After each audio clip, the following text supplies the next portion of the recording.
A roast rack of pork with blackberry and onion sauce is definitely a recipe that I do for a family festive gathering. First of all, you need to get your hands on a 2 kilogram rack of pork just like this. Now, what I've asked my butcher to do is firstly, he's scored it for me, just lightly scored it. He's tied it and he's also Frenched the bones. Now, I always find that this is quite important for presentation at the end. I also don't want these bones to burn in the oven when it's cooking. So the best trick is to get just a little bit of foil, just like this, rip it up into strips, and each individual bone should be wrapped. This is very old school, but it is really important if you don't want those black bones for the presentation. So it only takes a sec. I do get a lot of people asking me how to cook a big rack or piece of meat like this. It can occasionally be daunting because you bring a piece of meat like this home, but how do you cook it perfectly?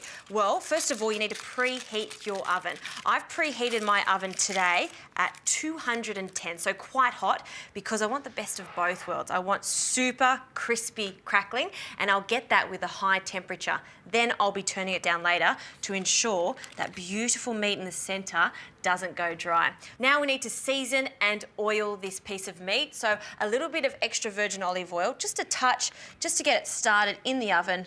So a drizzle, and then we need to season it quite well with some salt. And this salt is actually going to help us with that superb crackling. And just a touch of pepper, not too much.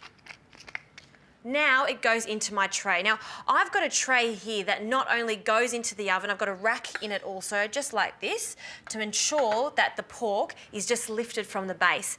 This pan also goes onto my stove top here. That's really important because later on I'll be finishing the sauce in it. So in with the pork. Also, it is important to note that I did take the pork out of the fridge an hour ago. You don't want to ever place a piece of meat this big straight into the oven when it's just come out of the fridge. It's always better at room temperature. Okay, this goes into the oven 210 for 35 minutes. Once we've got golden crispy crackling, the oven goes down, and then I'm going to slice some onions and add some marjoram.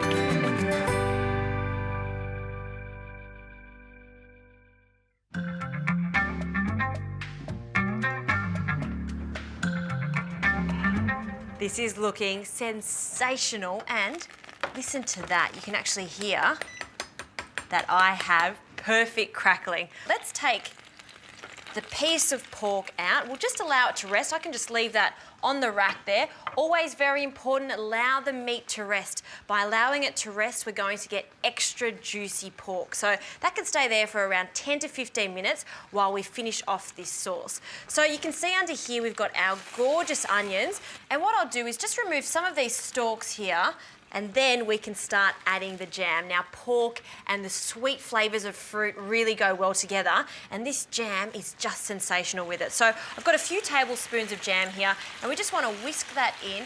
Just by adding that jam, you can automatically see that this sauce is now starting to become really glossy.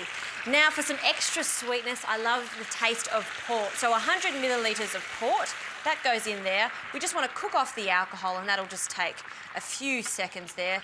I'm now going to add just a touch of stock here. I'm going to say about half a cup, and just allow that to bubble away until it thickens up again. Now all we have to do is slice the pork. So taking that foil off, you can see there the bones are golden but not black. And this string that the butcher has tied the pork, all I do is just snip it away like that. And I'm just going to slice one piece. I'll just turn it around just in this section. And let's cut it straight down there so we get a cutlet each. Oh, isn't that the sound of heaven? Crispy, crackling. I adore it. And there you have it, the first cutlet, and just have a look at that. This is perfect. It's succulent. I love this so much. I'm actually going to slice myself one more piece just because I can. Straight down there. Now, you could serve this with whatever side you like. Roast potatoes, of course, is classic with some pumpkin and some sweet potato. Even a potato gratin would be spectacular with this. But the most important thing is a lot of this sauce. So I'm just going to pile it up in the centre of this plate. We'll pop that down. And then we'll place our pork just on top.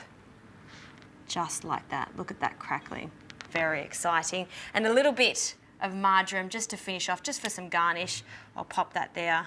And that is the best of both worlds. You've got succulent meat there, crispy crackling, and of course, don't forget that gravy, caramelised onions, the sweetness from the jam. This is a perfect festive meal.